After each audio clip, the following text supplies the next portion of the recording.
Hello and welcome to the show, coming to you live from New York. International peace and security is at the top of the agenda this week as the United Nations General Assembly convenes in New York.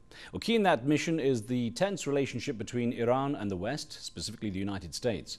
Washington is wary of Iran's nuclear ambitions and has led the efforts to impose UN sanctions on Tehran. Here's what George Bush had to say in his final address as US President to the Assembly of the United Nations. Few nations, regimes like Syria and Iran continue to sponsor terror, yet their numbers are growing fewer, and they're growing more isolated from the world. We must remain vigilant against proliferation by fully implementing the terms of Security Council Resolution 1540 and enforcing sanctions against North Korea and Iran. We must not relent until our people are safe from this threat to civilization. Well, hours later, Iranian President Mahmoud Ahmadinejad addressed the plenum and criticized the state of world affairs, especially in Iraq and Israel. They have no respect for the people of Iraq and disregard any dignity, rights, or status for them. The UN is not capable enough to solve the problems and to remove aggression, occupation, and imposition. In Palestine, 60 years of carnage and invasion is still ongoing at the hands of some criminal and occupying Zionists. They have forged a regime through collecting people from various parts of the world and bringing them to other people's land by displacing, detaining, and killing the true owners of that land. On today's show, a look at Iran's status among Western nations who see it as a threat, plus how united are the Iranians behind their leadership. You can join in with your questions and comments. Well, joining me today to take a close look at Iran-US relations is Gary Sick, a senior research scholar at Columbia University's Middle East Institute and a professor of international affairs at the university.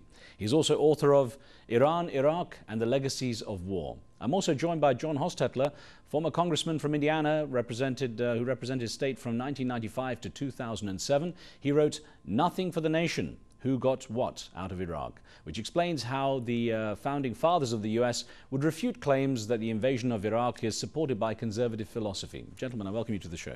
Thank you.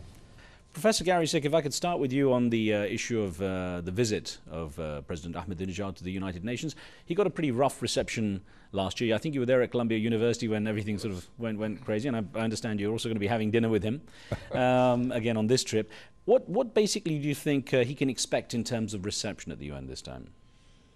I can't really predict at the UN. He gets, basically, Ahmadinejad speaks to one audience while he's speaking to another. And so on one hand, he is addressing, the world, he's addressing the US, he's addressing the people of the United States and the West.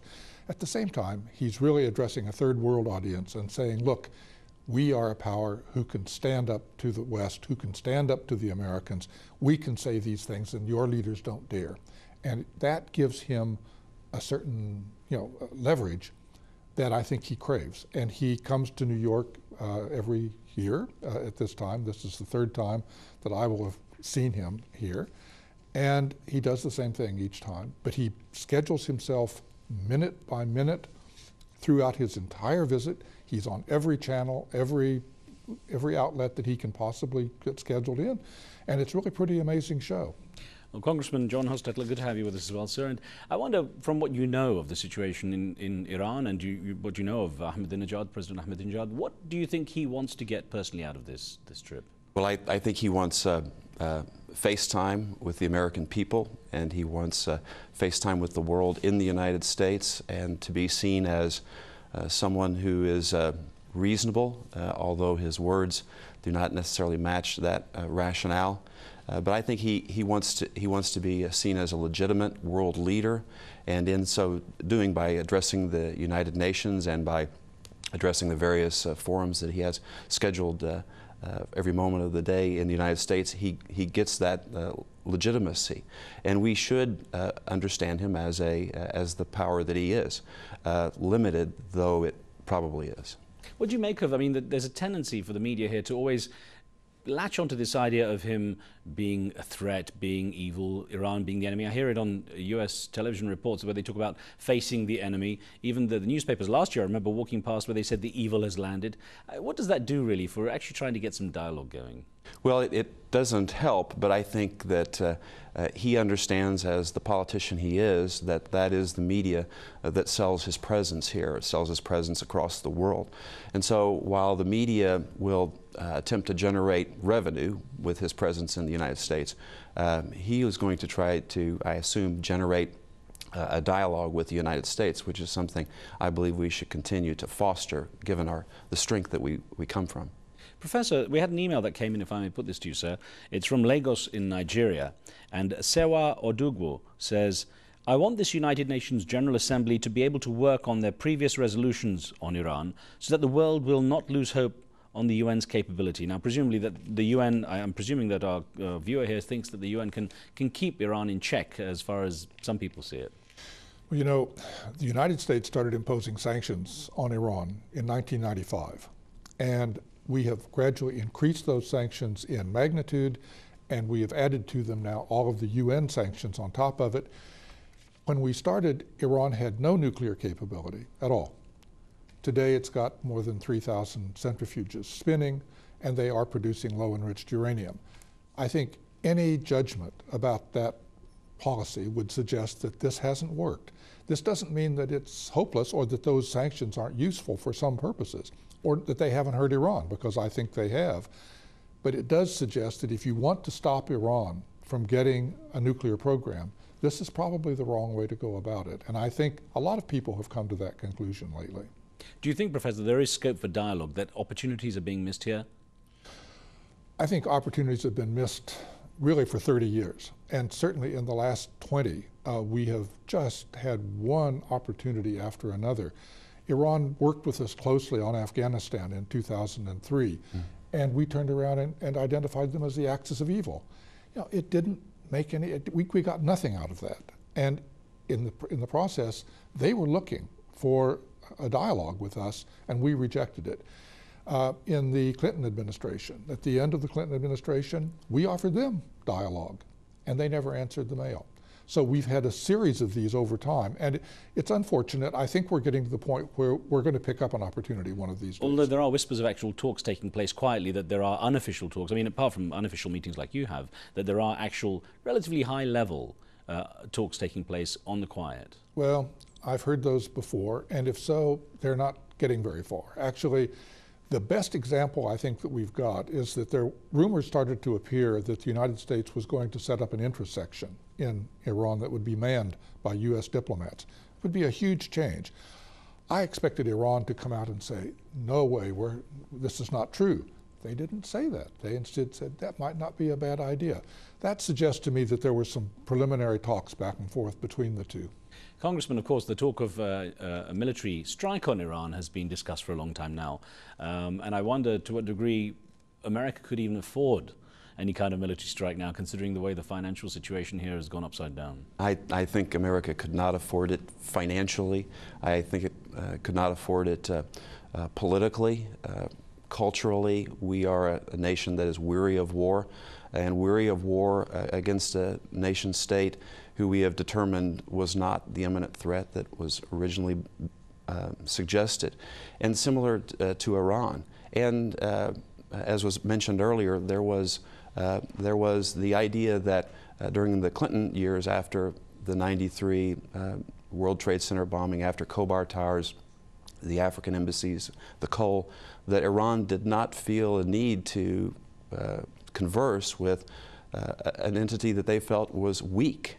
And then, after the response to 9/11, they saw an adversary, lack of a better word, that was strong, and they reacted to that. Well, we still have that strength. We're not as strong maybe as we were on September 12th, 2001, but we do have that capability that they understand, and I think with that peace through strength is a phrase that I think can be used again. Well, of course, the nuclear threat is at the heart of that. I'll squeeze this email in before we take a break from Chase in Texas, who wrote in saying, I'm not excited that Iran is enriching uranium with peaceful motives or not. But if half the world is allowed to do so because they claim to be the good guys, Iran should be able to follow suit. Well, Iran is a signatory to the Nuclear Non-Proliferation Treaty. We have got to recognize that, and we are recognizing that. I'm very encouraged by this administration's overtures to Iran, the meeting in Geneva, and other discussions that we've already addressed. Those type of discussions can continue from a position of strength, recognizing that Iran does want to enhance its electric generation capabilities and can do that through a more modern form, and that is nuclear power. We should be involved in that, because if we have folks on the ground in Iran helping them in some way, then there's always the likelihood that the people of Iran will understand our benevolence to a certain extent. Well, gentlemen, I'm going to ask you to sit tight, because we have to pause here for a very short break. When we return, more on Iran's standing in the West, but a closer look at the domestic situation in the country. Now, our cameras were out in New York at a pro-democracy rally being held by Iranian Americans calling for regime change. Here's what some of them had to say. I think it's about time that the United Nations listens to our concerns. Our concerns are the world's concerns. The world is in danger because of the fundamentalism spread in the region. Iran cannot be given a chance to have nuclear weapons. Iran cannot be given a chance to spread its power in the region.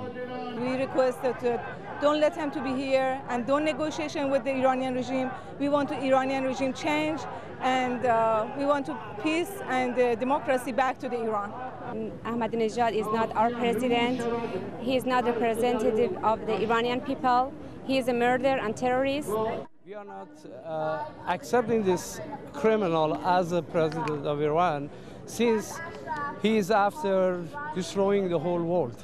We have been suffering because of this fanaticism that they have in their ideology, and we hope that very soon the people's power will bring them down. The organization here is one of the strongest opposition groups to the Iranian government right now.